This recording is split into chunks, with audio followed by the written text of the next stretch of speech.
Good evening, everyone. I'm Sally Manning, a director. Actually, let me start all over again. I'm a member, volunteer, and a director for Sooke Fine Arts. And we would like to welcome you here this evening. But before we get started, the Sooke Fine Arts Society wishes to acknowledge the ancestral and traditional Aboriginal territories of the Coast Salish peoples, and in particular the Sooke First Nation, on whose territory we work, live, and play. Representing Sooke First Nation this evening is Linda Bristol, I'm sorry. Linda Bristol, who's an elder, and Shirley Alphonse. So I will pass the microphone over to Linda, please. Thank you.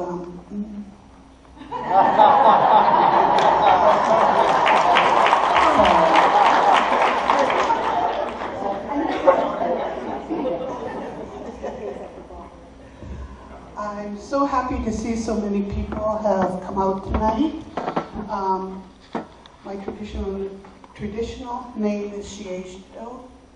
So on behalf of our Chief and Council of the South Nation, I'm really pleased to see the turnout tonight, and I welcome each and every one of you.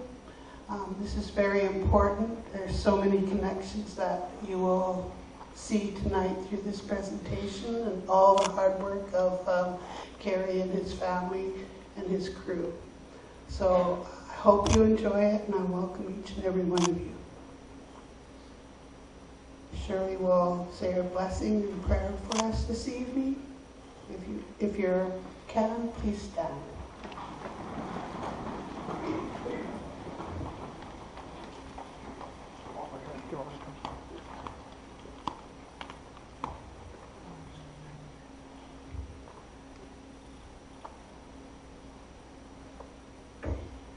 Sita Siam was off, man. Heights with an achonet. Heights with the magwet, Siam the Sidia, Siam the Stima. Heights with an assault, Tamach Magwansa. Heights with the Sohains, the Winds of Hoins at the Samayast. Heights with this little sit not name. Swim it all, sail it all. Lull it off in a quail, from Mug's quail. Compos is a sauce following, and that's a much following. Creator, Great Spirit, as we come together this evening, we say thank you. Thank you for each person here. We are thankful and grateful for family, for friends, who stand by us with care and understanding. We are grateful and thankful for Carey Newman, our gifted, talented artist, who so eloquently, through the witness blanket, spoke for us and helped us all on our healing journey. For your caring heart, your compassion, and those who work alongside you. We lift up our hands to you and we say thank you. Many, many heights with you. Heights with Jesus here.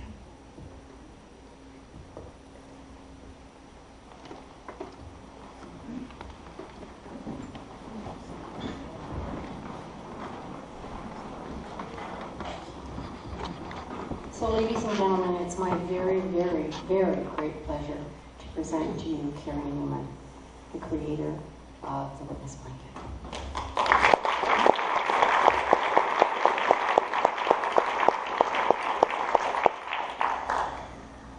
Thank you, Sally.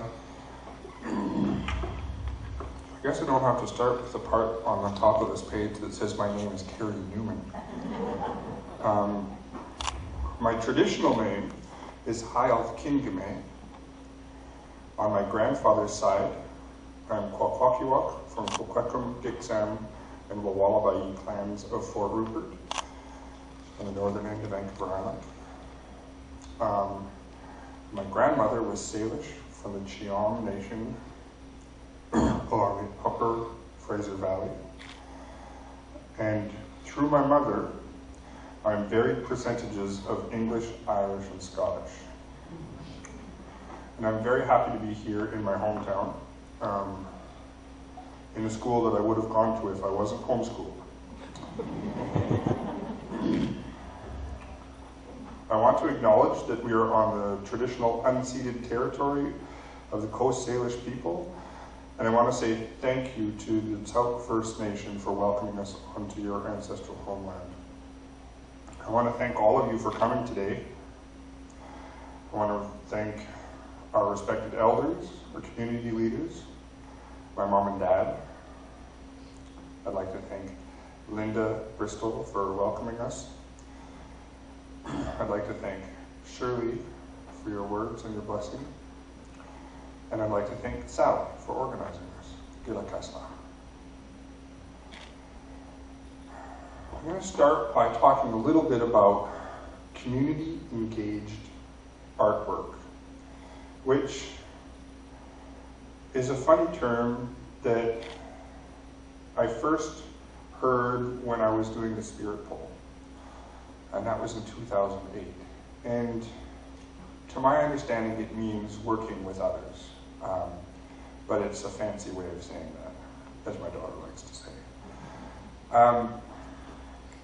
And I didn't know when I started into that sort of genre of work how I was going to do, how I would like it, if I would work well with others.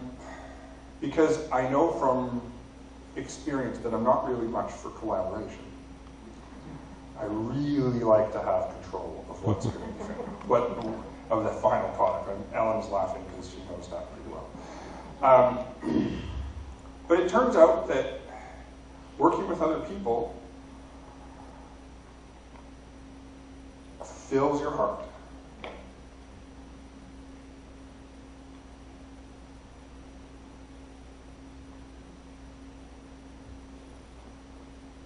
So I did it again.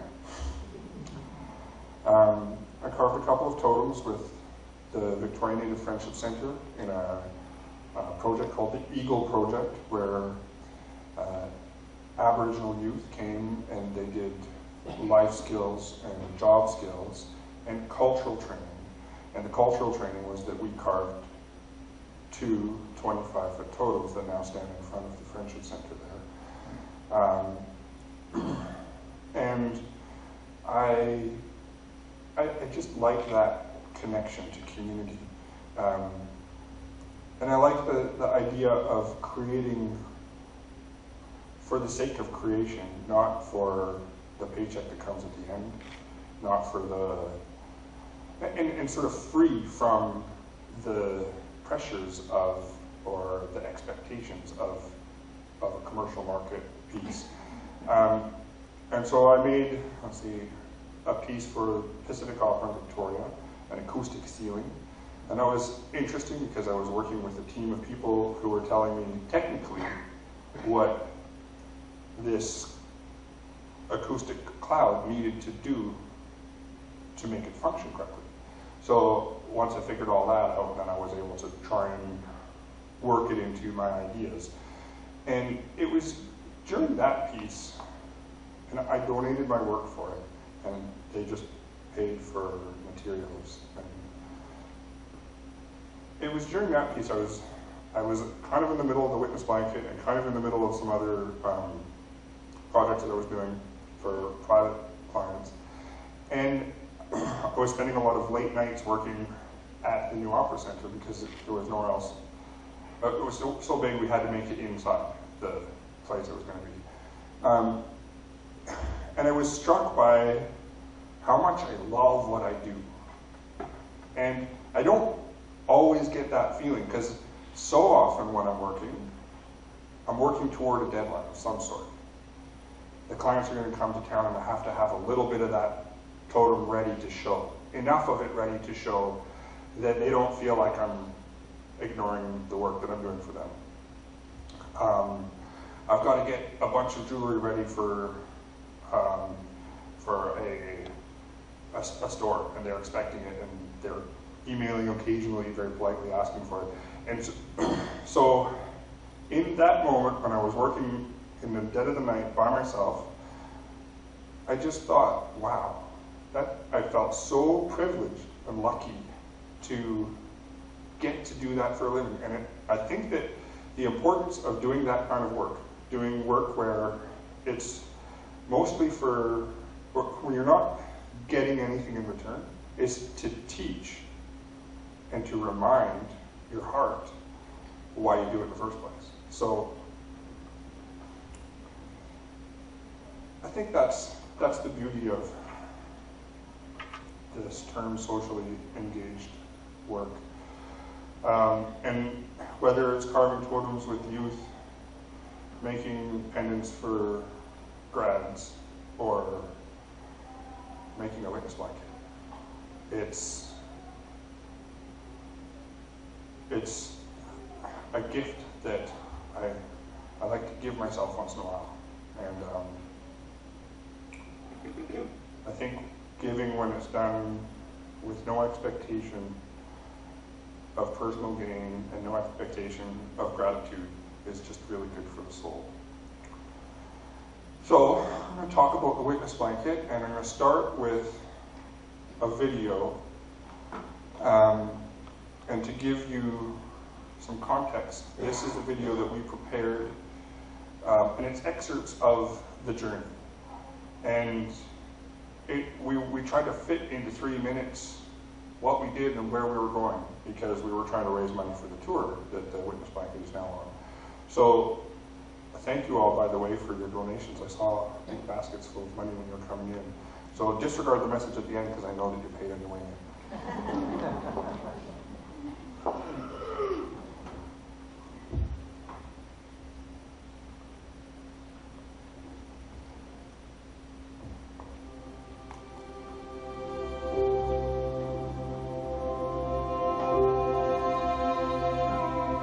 Between 1870 and 1996, more than 150,000 Indigenous children were taken from their families and sent to residential schools. Their identities were stolen, cultures extinguished. They were undernourished, neglected, and often abused. There were more than 4,100 confirmed deaths. Did your school have a graveyard? How could this have happened? Where do we go from here? The Witness Blanket, a national monument to recognize the atrocities of the Indian residential school era. Strewn in the wake of the Indian residential schools are an immeasurable number of broken or damaged pieces. These fragmented cultures, crumbling buildings, segments of language, and grains of diminished pride are often connected only by the common experience that created them. Imagine those pieces, symbolic and tangible, woven together in the form of a blanket. A blanket made from pieces of residential schools, churches, government buildings, and cultural structures. A blanket where the story of each piece is as important to its construction as the wood and screws that hold it together. A blanket with the sole purpose of standing in eternal witness to the effects of the Indian residential school era, a system created and run by churches and the Canadian government to take the Indian out of the child. Left alone, these pieces may be forgotten, lost, buried, or worse, be uncomfortable reminders that leave painful impressions on the minds and hearts of those who recognize what they represent. Individually, they are paragraphs of a disappearing narrative. Together, they are strong and formidable, collectively able to recount for future generations the true story of loss, strength, reconciliation, and pride.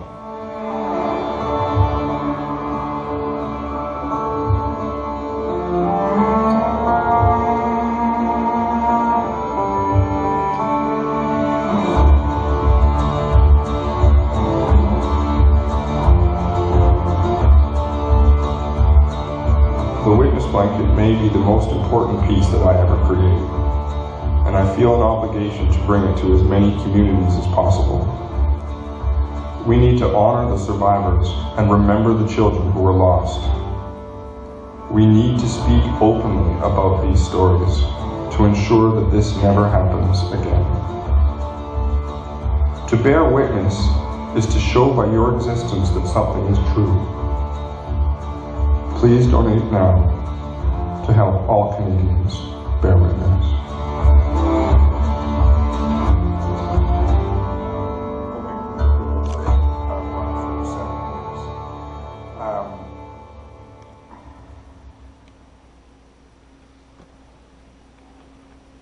I guess at the very beginning, when I was figuring out what I wanted to do, I read this call for proposals, and it was to create a commemorative piece for the Truth and Reconciliation Commission. And I really wanted to do something. And they had it categorized where you could make something for your community, something for a group of communities or a province, or you could do something on a national scale. And so I decided that I wanted to do something on a national scale. And my mind immediately went to the things that I know: totem, a sculpture, I just couldn't figure out what to do because all of those ideas seemed too small to accurately tell the story that I wanted to tell. Tell the story that I knew needed to be told. So I just kept thinking, and I finally started to think about the idea of collection, of bringing together of pieces.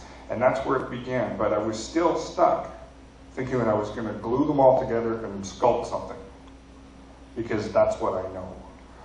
And I didn't figure out what to do until I was sitting in my living room, kind of feeling maybe a little bit defeated about it.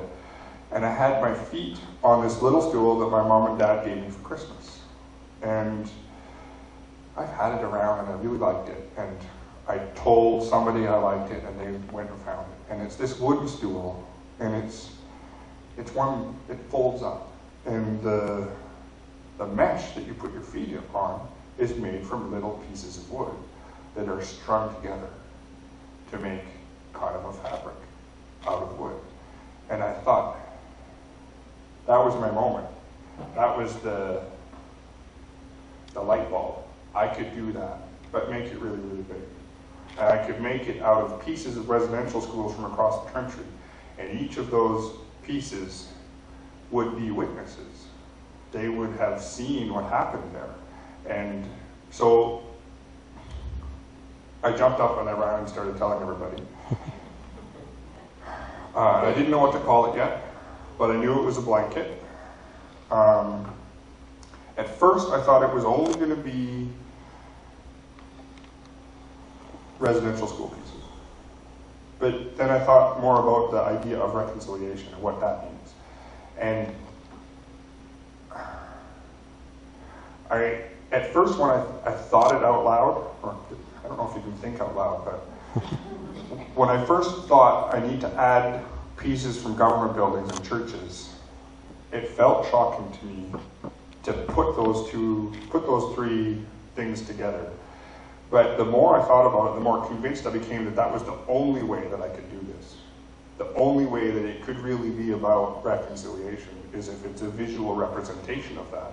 And the only way it could be that is if it tells all sides of the story. So I had this sort of little trilogy of things that I was going to add. And then I thought about the communities, the Aboriginal communities today. And I realized that there's one more aspect that needed to be included, and that was that I needed to highlight or include the culture that still survives, the language that's still here. Part of the purpose of the residential schools were to take away language. It was to take away culture. It was as is such a famous saying, to kill the Indian in the child. So the victory that we can claim is that it didn't work. It might have had a lot of devastating impact, and it's hurt a lot of people, and it's hurt communities, and it's hurt our way of family.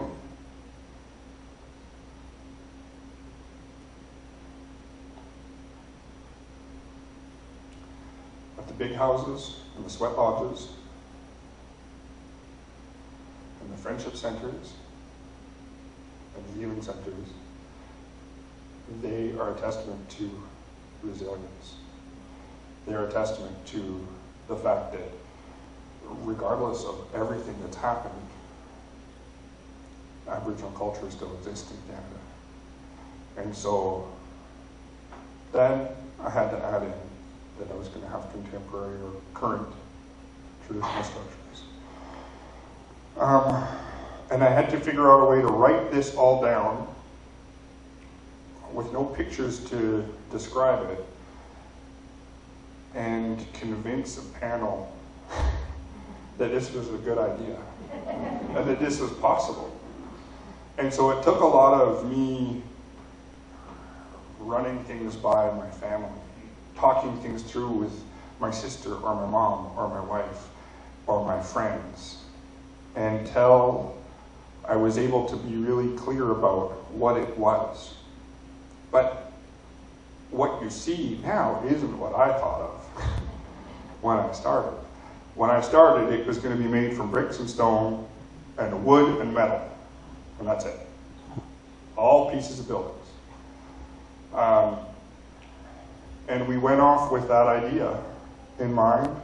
We got a letter arrived one day in the middle of the summer, one page, one piece of paper.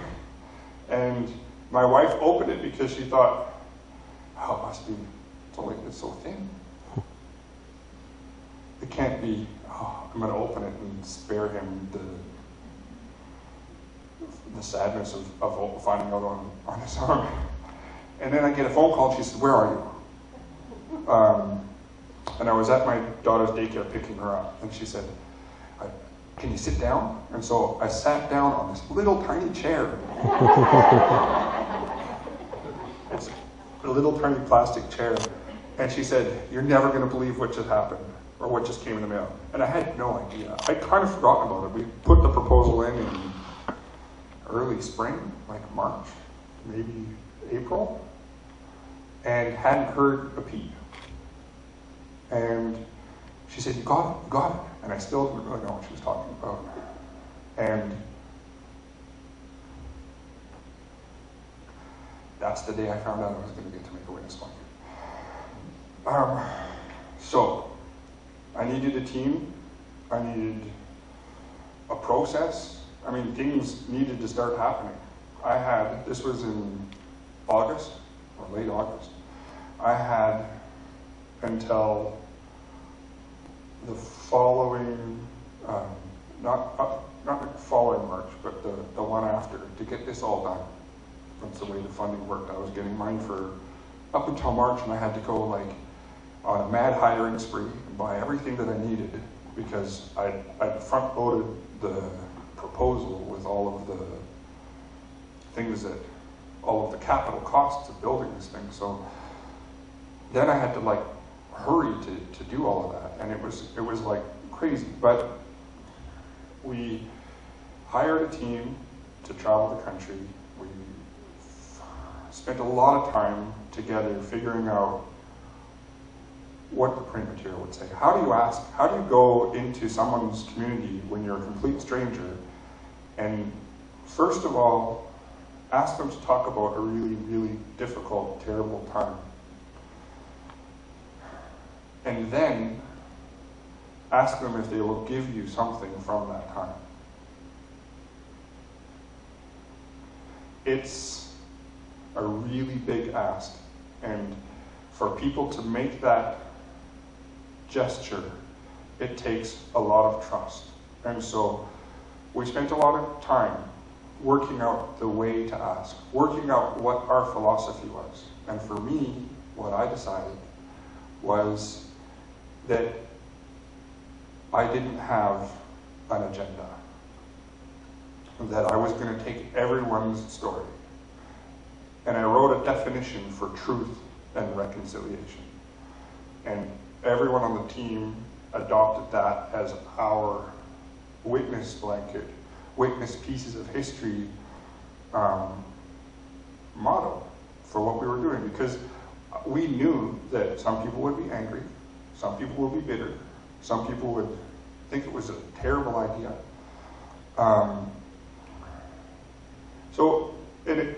I have to paraphrase myself because I can't remember exactly what I wrote, but I basically wrote that truth is in the collective of everyone's stories.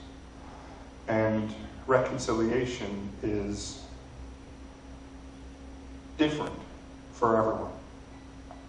What it takes to reach true reconciliation, for me, is completely different than what it will be for each of you. And so, with that, armed with that idea, we went out and we started talking about this and we started asking. And it was really slow to begin with. We didn't get very many pieces. It took at least a month and a half before we got one thing. And then that one thing turned into another. And then slowly, as we talked to more and more people, we've been to more and more places, and we got more and more items, the trust that the first few showed turned into the trust for everyone else. And so it was this sort of cumulative snowball effect that led to us getting the majority of the items in the last third of our travels. And things just started coming. People would send them, people would call. When we'd go to a community, people would be ready with their stories, ready with their things. Now, on one of those early collection trips,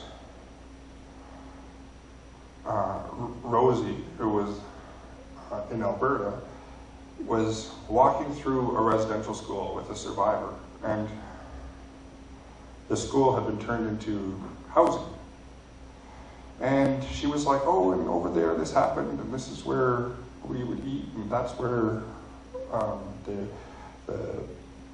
headmaster's office was, and this is the boys' residence. And she was telling stories as they walked. And Rosie was in tears, and just, there was so much there. And when she got back, she said, we're missing that. We're not going to have the stories. And I realized then that the context of it is the witness blanket.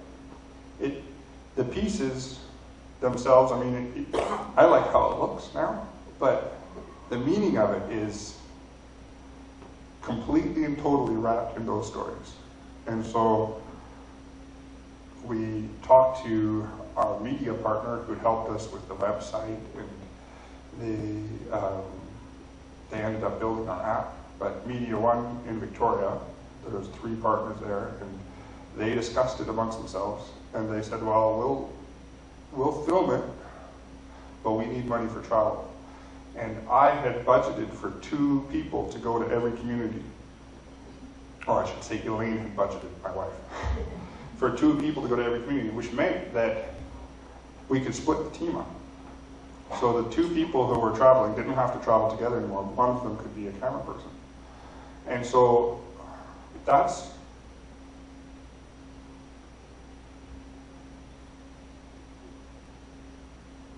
how we got to hold the story. And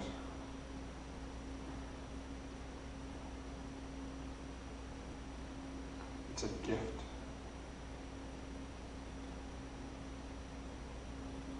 It's a gift from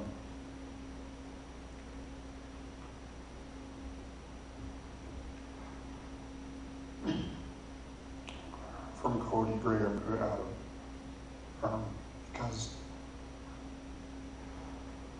and it's not just a gift to me, it's a gift to everybody. Because there's no way we could have captured the excerpts that you saw. We have over 150 hours of interviews and of walkthroughs of residential schools and sites, or where the buildings are no longer exist. And that was a huge contribution that those guys made to the witness blanket. And now Cody is in Ottawa to film this whole week leading up to the final Truth and Reconciliation Commission event. And he's interviewing the people who go to see the blanket. He's talking to people about what they feel about how the whole process has gone. And I tease him because I barely ever pay him. I barely ever pay them. And whenever I get a little bit of money, I give it to them. And then they, when we're just talking or hanging out like friends, I just have to acknowledge it all the time, how thankful I am. But I can't continue to be like, oh, thank you so much. So it turns into teasing, and then he just hangs his head. And what I say, unless you're at the witness blanket, when he talks about bills and that sort of thing. Anyways, sorry to get off track there. It's a real gift to have that video footage.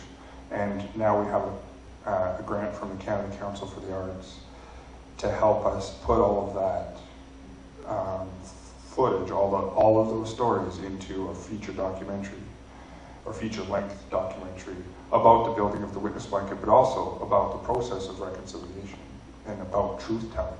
And so we're a little bit overwhelmed because we don't know how to take that huge amount of information and cut it down to 90 minutes, but that's what we're going to try and do.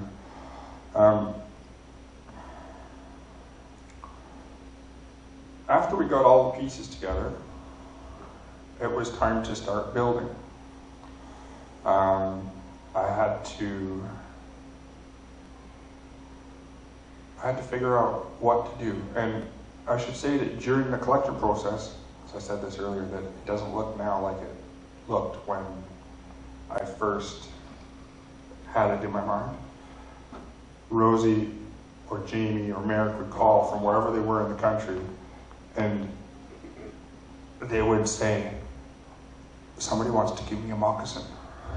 Can you use it? And I would say, I'll figure out a way. Somebody wants to give you a photograph. And I would say, I'll figure out a way. I'm just going to give a cord to the... I forgot to plug my computer in.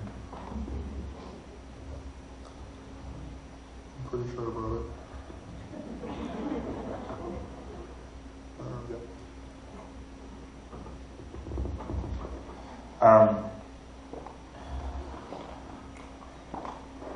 And so the witness blanket grew from being bricks and stones to having documents and photographs and moccasins and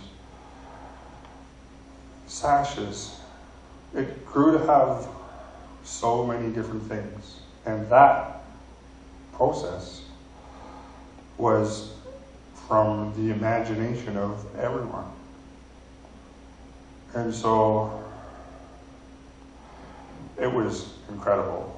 It was an incredible responsibility, but it was also really exciting to get all those things and catalog them and put them in boxes and then lay them out and start figuring out how to do it. And I went through a few different ideas. First, I taped out a scale version of the pattern on my basement floor in blue tape, and it's still there. And it was completely and totally useless because the pieces weren't the shapes that you see when you look at the blanket. They were all different shapes, and there was just no way to fit them into those in there. And so I had to scratch that, and then I made doorskin panels, thinking, well, if I have smaller ones, maybe I'll be able to do it. So I laid out a whole bunch of that pattern over and over again on these really thin plywood pieces. And I tried it again. And it was the same wrong idea, just it looked different.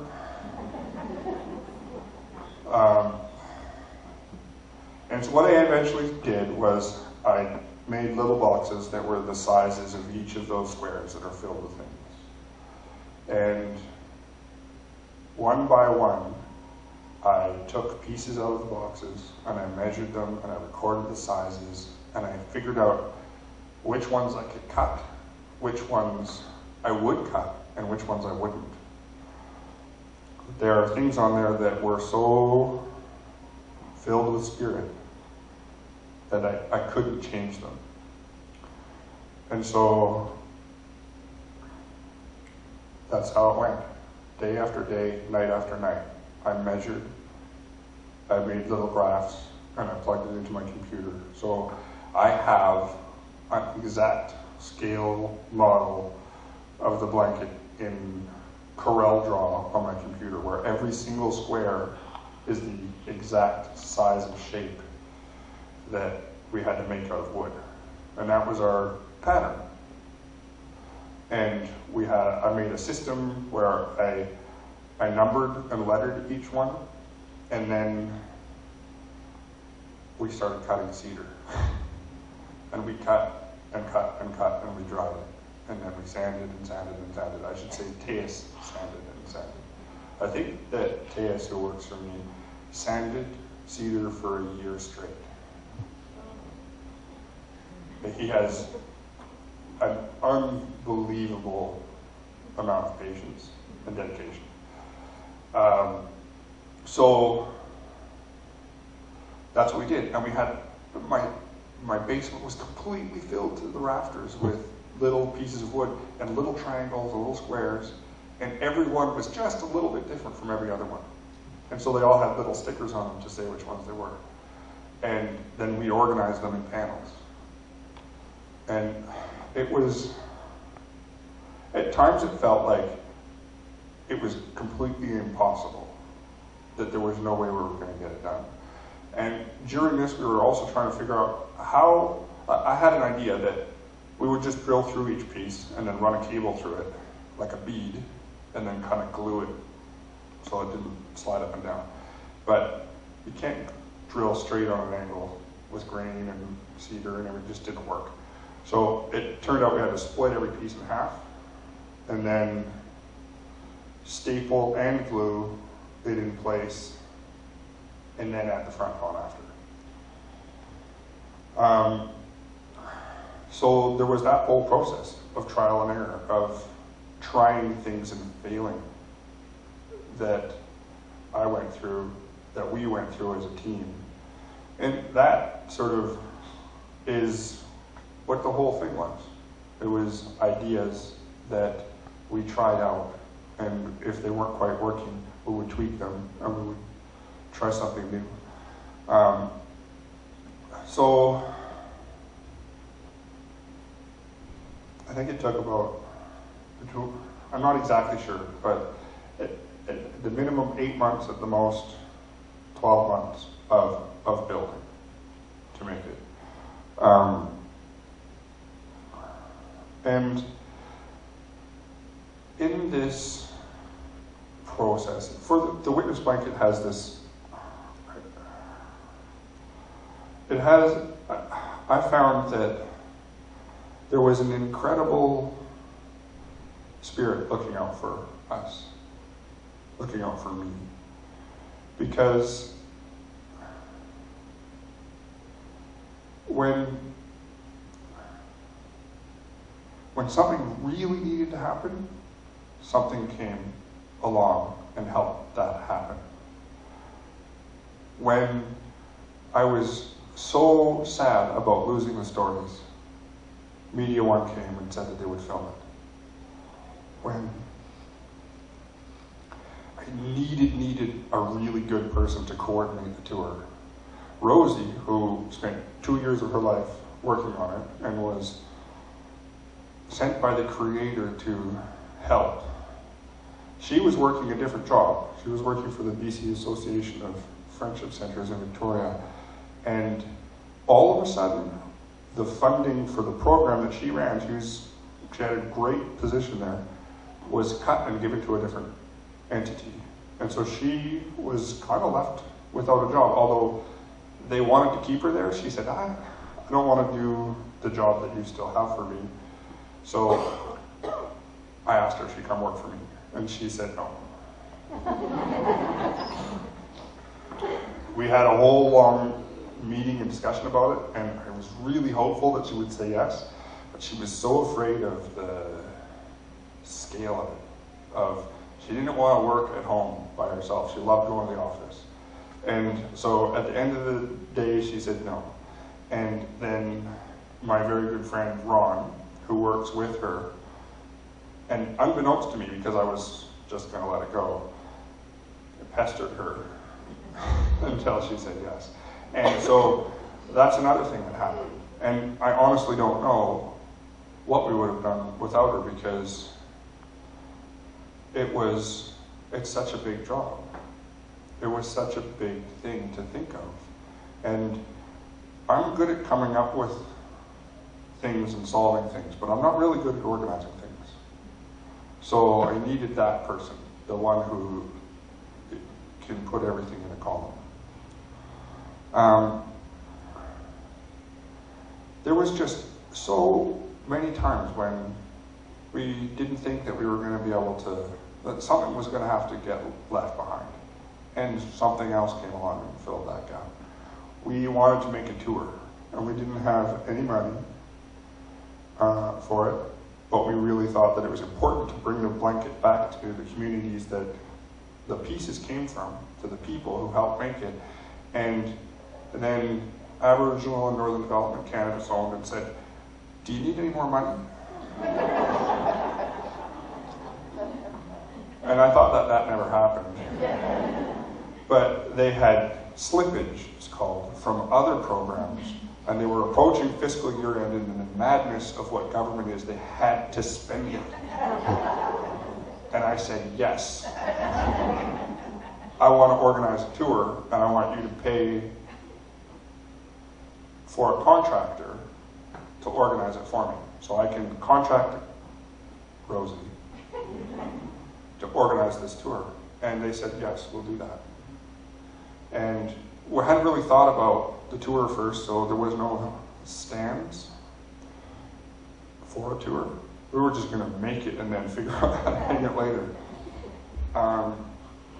And so they said, yeah, we'll pay for that too. And then Maywell helped make, Maywell Wickham, who many people in Sooke know, helped make, or did make, the stainless steel stands that the blanket hangs from every time we set it up. So yeah, things always have come to this project when we needed it the most. And to give you an idea of, I'm going to talk of what the significance of this is. A story that we heard over and over and over when we were traveling was the story of the first day that a child goes to residential school. The first thing that happens is they would cut their hair.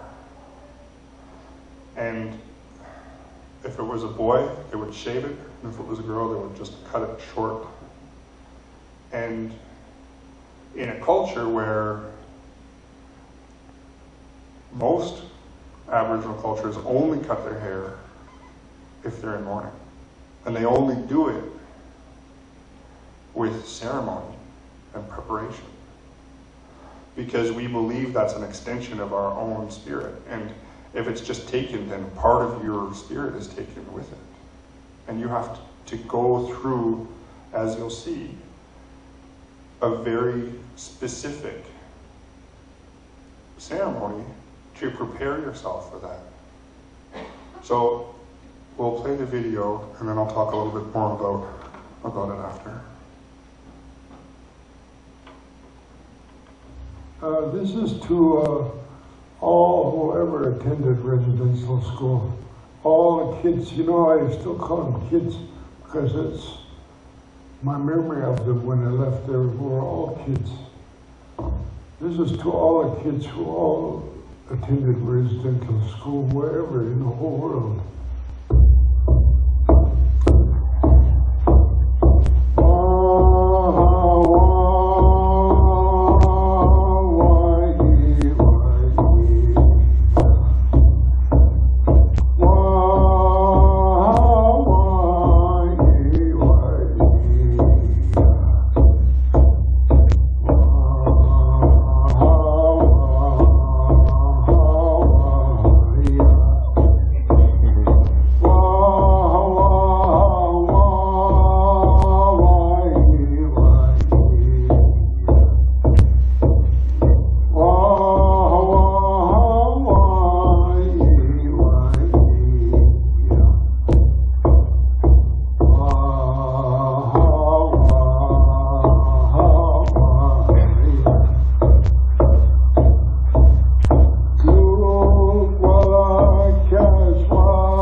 As I say this prayer,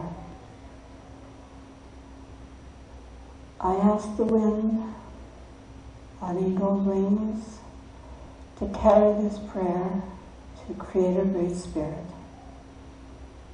on behalf of all my people. Creator Great Spirit, as we gather here this morning, we say thank you. Thank you for all blessings. The blessing of Mother Earth, the blessing of family, the blessing of relatives, of friends in our walk on this earth. Creator Great Spirit, we thank you for the profound healing in the ceremony here as we acknowledge all our people affected by the residential schools across Canada. Bless each one as we remember those already gone. We pray for all our people that each one know compassion, kindness, caring, generosity, and strengthening of spirit through the works of everyone in making this witness blanket. Galakasla, Hais Atisothiam.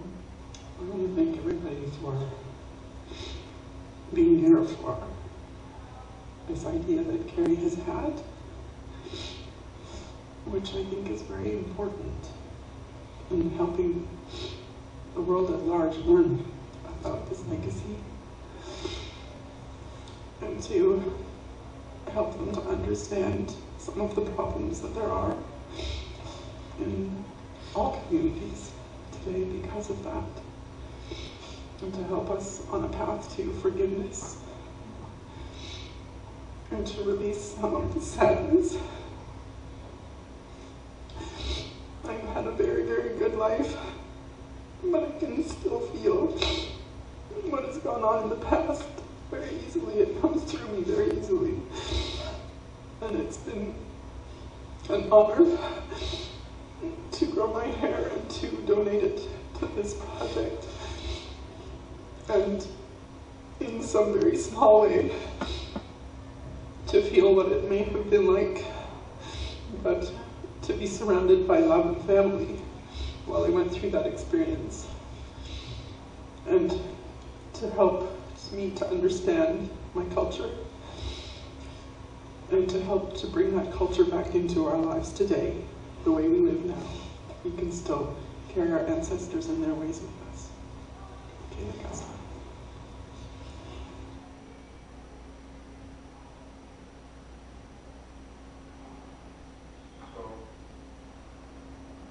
So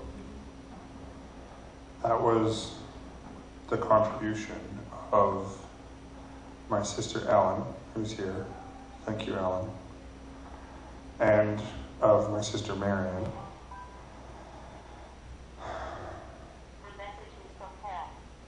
And that's just one of the many stories about the blanket. And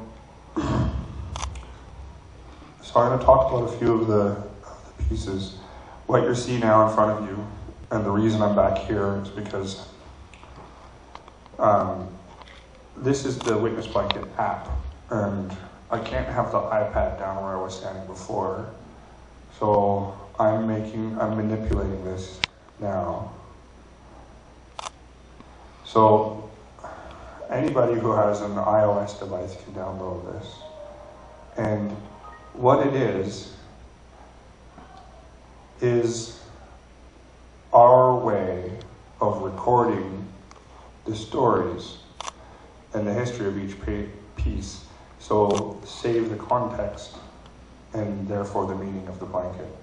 When I click on a piece, that comes up at the bottom that tells what it is and where it came from. And if I expand that, it shows a photograph of the whole piece before I got it, if I altered it, and where it came from. So here's our family box. Those are pictures in the top left and right, or all those triangles of my dad's mom and dad and of his family. And if we click this picture that's behind that piece of wood, you can see my dad Victor when he was about 5 years old at Christmas before he went to residential school for the first time.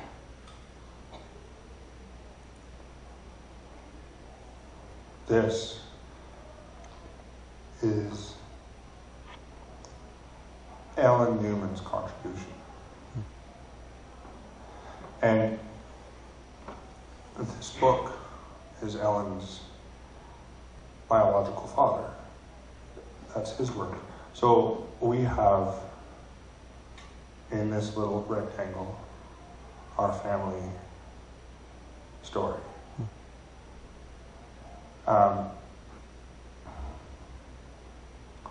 One really important piece for me on the blanket is this shoe right here.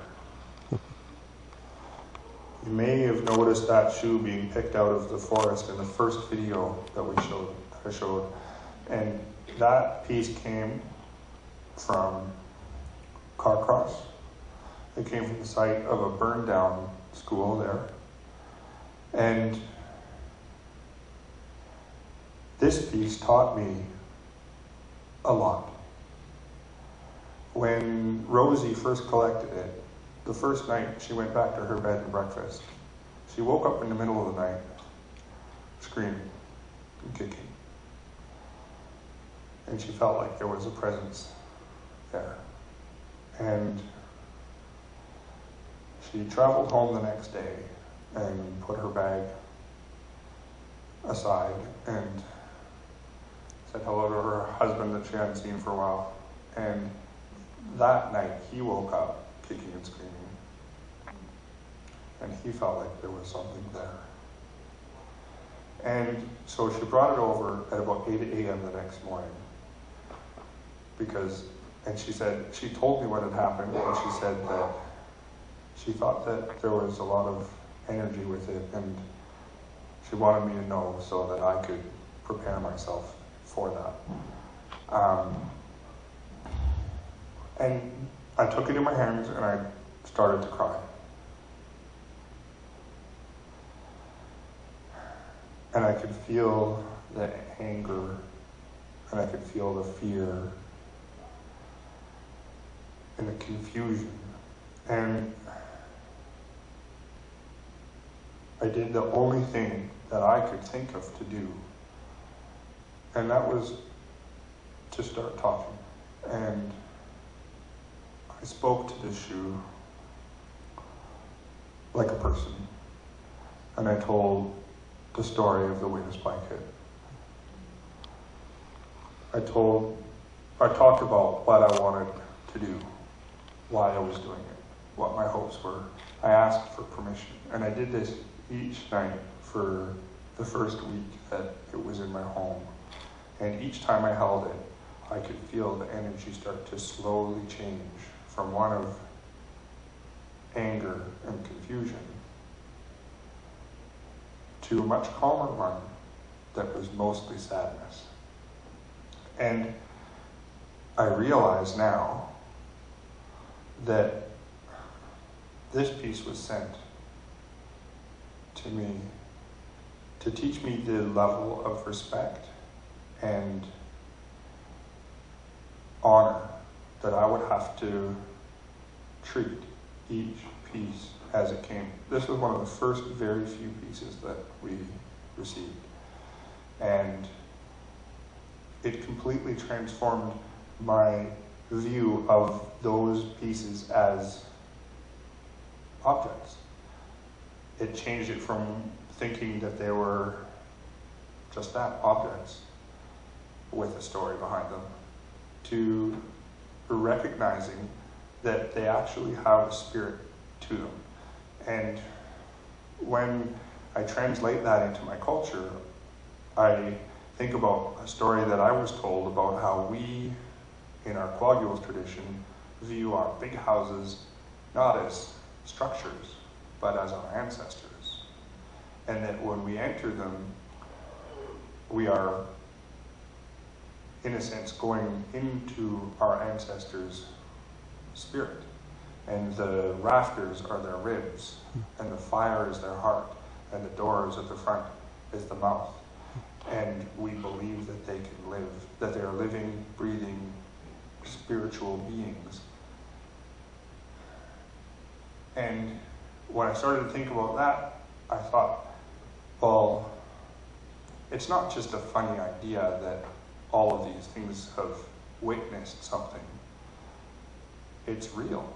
There's a real amount of spirit that I'm going to have come into my home and come into my life, and I need to be prepared for that. another piece that's really important to me is this one. This door came from the boys' infirmary at St. Mike's Residential School in Alert Bay. And I chose the door when we were there because of stories that we'd heard about what happened in that room. And I decided that rather than have that stark door, that I would transform it somehow. So I added image and words and different things to it in an effort to soften the blow of seeing that if you were a person who had to go through that door at one time. And then I was given by George Littlechild this image. And this image is now on the inside of the door, the blue side of the door. And it's called The Priest and His Prey. And George made this after he attended the Vancouver Truth and Reconciliation event.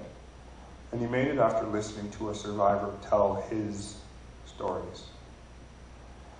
And he sent this to me via Rosie, and it arrived, and I could immediately see the power of the image. And I decided that I was going to put it on the inside of the door, and that I was going to make the door so that it would never close, so that we could never close the door on this part of the history. And so I went about doing that. And then I went to talk to George and interview him for the documentary. And he said, I don't think I've ever told you this, but I was inspired to make that by listening to a survivor at the Truth and Reconciliation Commission give his testimony. And he said, it was your uncle.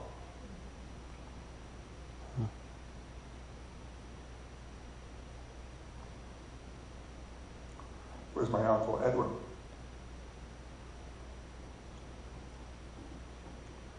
Who is one of the strongest people I know. One of the most dignified people I know. And somehow, without me knowing about the image's inspiration, it found its way to the door that some of those stories took place behind. And that's another example of how this project has gone. Sometimes things come along and we didn't even expect them.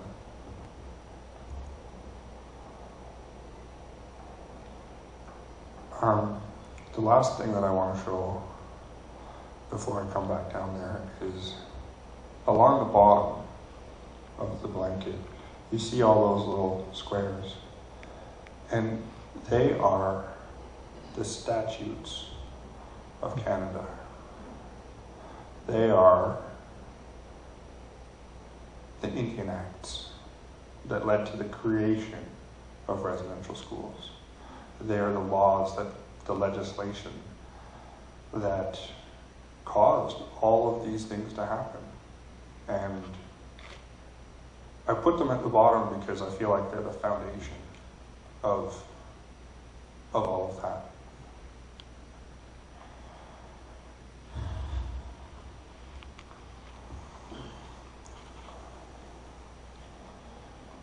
So, those are a few of the pieces, and that's a bunch of the story, and I know that I've probably missed out on a couple of important things that are in my notes over here. But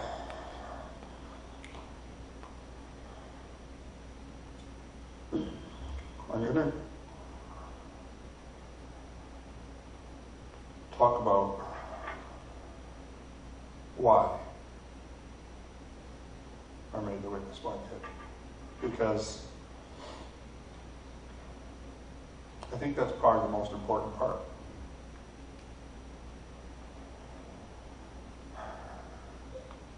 The witness blanket is a monument to commemorate the atrocities of the Indian residential school era.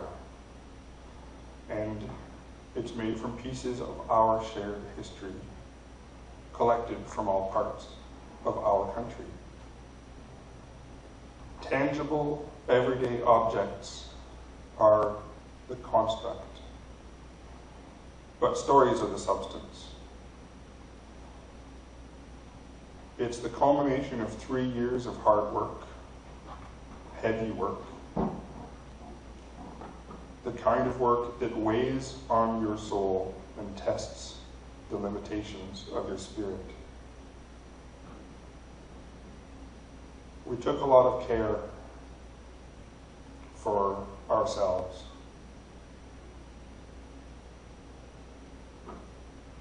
Through the process. Shirley came a few times to offer prayers and to cleanse me or other members of the team, because it's heavy work.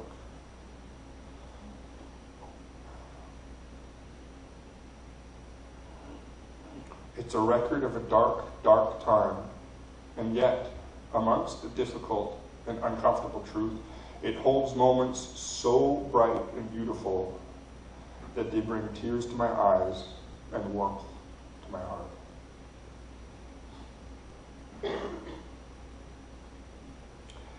It is a window into the past, with each segment answering one question or posing another. And as it makes its way across this country, traveling from one community to the next, people will bear witness in their own way. Each individual experience will add to and expand its legacy, transforming each thought, each conversation, and each feeling into a part of the stories that give it meaning. I'm often asked how I came to make the blanket, and what was my inspiration. And as I've explained, the nuts and bolts of it are in a collection of discarded ideas and failed experiments. But I think that the most important question is why. Why did I make it, and who is it for? I made this blanket for the survivors and for the children who never came home, for the dispossessed, the displaced, and the forgotten. I made this blanket for the parents who hold their stories inside, afraid of what confronting them might cause in their hearts, afraid of how the truth will affect their children. It is for those who are angry and those who are in pain, and for those who are working to find their way through, for those who are bitter and those who remember, and those who have spent a lifetime trying to forget. To forget the braids that were shorn, the hair that was shaved, the dignity that was stolen, and the beatings, the abuse, and the violation. I made this blanket so that I will never forget. So that we will never forget. It's for the families who have lost their aunts and uncles and sisters and brothers and mothers and fathers and children. For the ones who left us too soon. We are always losing someone too soon. I made this for the communities that were broken. Their future scooped up and sent away. The laughter of the children's silence. For the victims of violence and the perpetrators of that same violence, most of whom were never taught a better way. We cannot excuse violence, but if we can understand the root of the matter, we can begin to find solutions. I made it for those like me who didn't realize how deeply we were affected until we tried to speak our traditional languages or sing our traditional songs, who didn't even know what we didn't know. For those who found that when they had children of their own, they had to learn how to show them love. I love my daughter, my only child.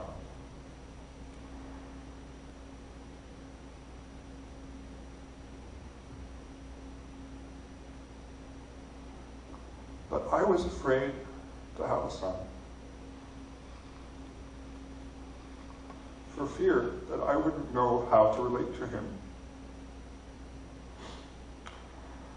That is the way it was for many years between me and my dad.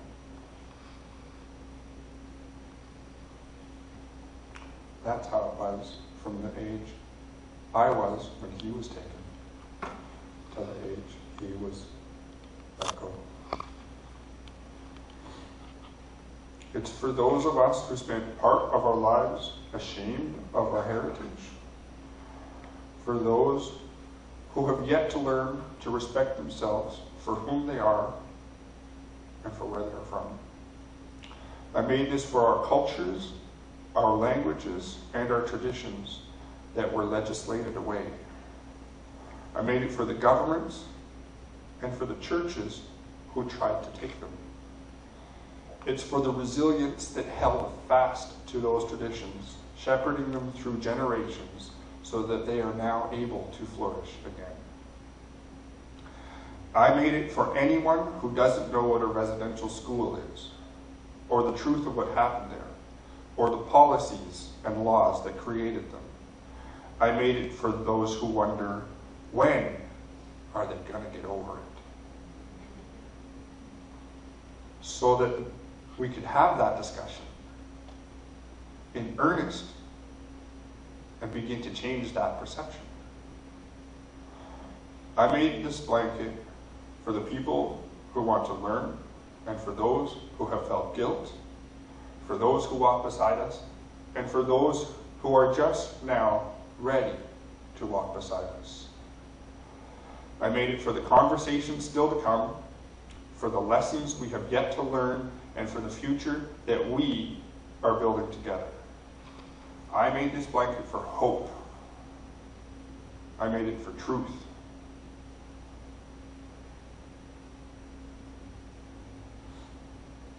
I made it to catch our tears. I made it for reconciliation. I made it for me, and I made it for each of you. In the traditions of my Salish ancestors, a blanket is meant to uplift our spirits, protect us when we are vulnerable, and honor good work when it was done. It's for our children and our children's children, and for all the generations to come. It is for my daughter.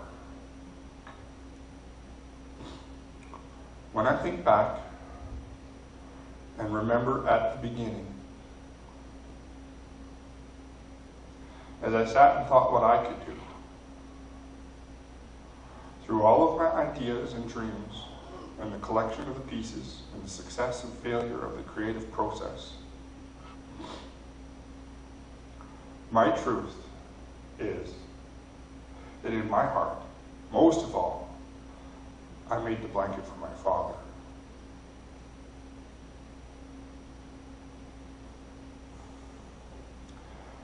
I want to acknowledge my family for all of the support.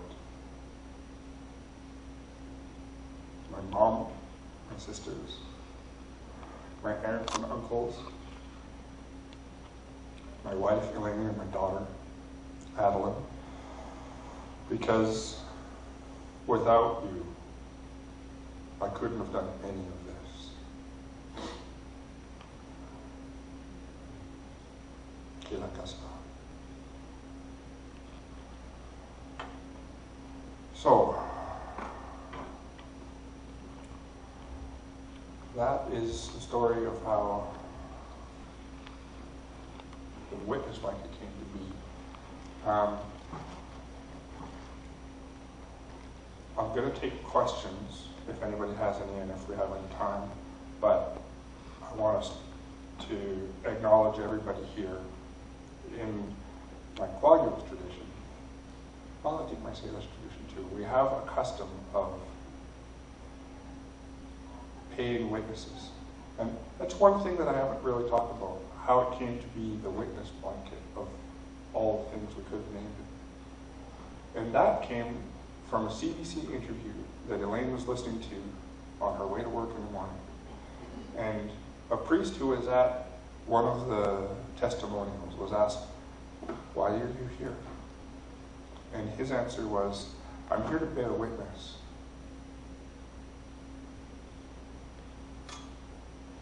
And she called me right away. And she said, "Bear witness, bear witness, bear witness. You have to name a bear witness." And the name that we'd thought of the night before, or that was offered the night before, was blanket apology. And that was just so aggressive. And so I was much happier with the idea of witness. So I named it the witness blanket. But the idea of witness is that, and in our culture where we don't have written traditions, when we have ceremony and we invite people to come and listen and hear our stories, we then pay them to remember, pay them to take that story into the world, and we ask them to share it, because that's how we held on to our history. That's how we knew what dances belonged to who, and what things meant, and why we are the way we are. And so, in that tradition, I'm going to ask my mom and dad and maybe my sister to come and help hand out coins. Thank you, coins. Thank you, coins, for everyone.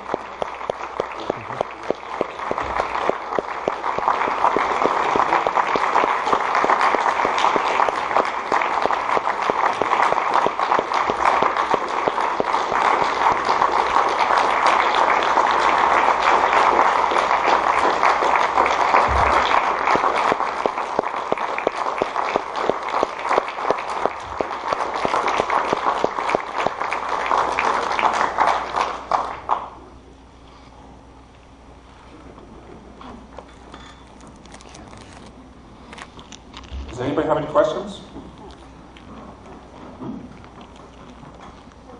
Yes? I want to know how you told your parents about this and what was their reaction. No, I'm just trying to remember. I talked to my mom a lot, and I think that I was probably in conversation with each of them, with both of them, throughout the whole process of coming up with the idea. And so I don't remember what their reaction was, but I think it was something along the lines of, I really hope that we get to do this. Yeah? For some of us who can't even draw a straight line, with your skill, how has that changed how you look at art and what you feel you need to do as an artist in the future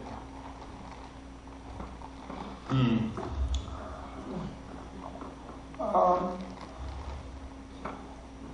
It's shown me what can happen when a lot of good people open their hearts and share their stories. And I don't know that there's ever going to be an opportunity for me to do something that has the same kind of impact that way again. It's such an important story, and there's so many stories to tell that I just feel really, really honored to have had that chance. And it showed me that I mean, I kind of already have to deal with when things go wrong, what do I do now? But this blanket, with the whole process that came before I could create a single segment, it taught me about working with people. It taught me about thinking about others in the context of my work. And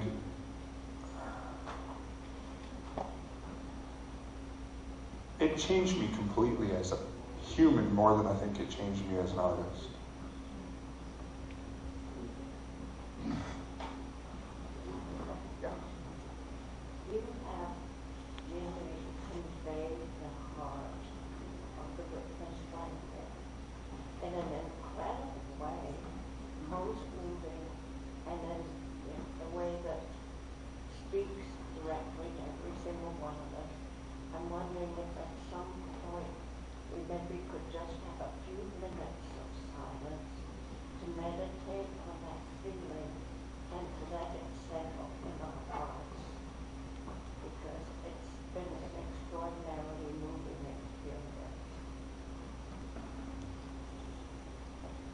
Thank you, and absolutely.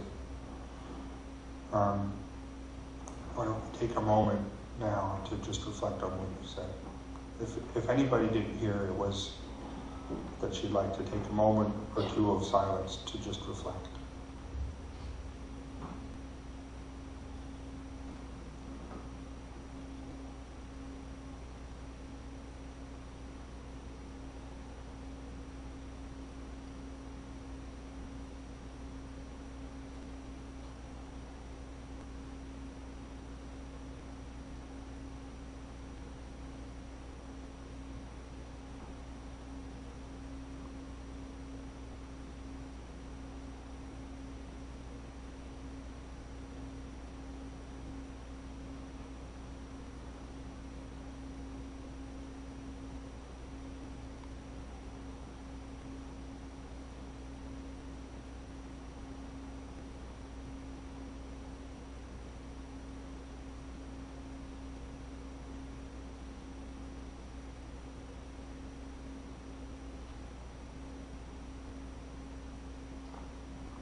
Okay, thank you.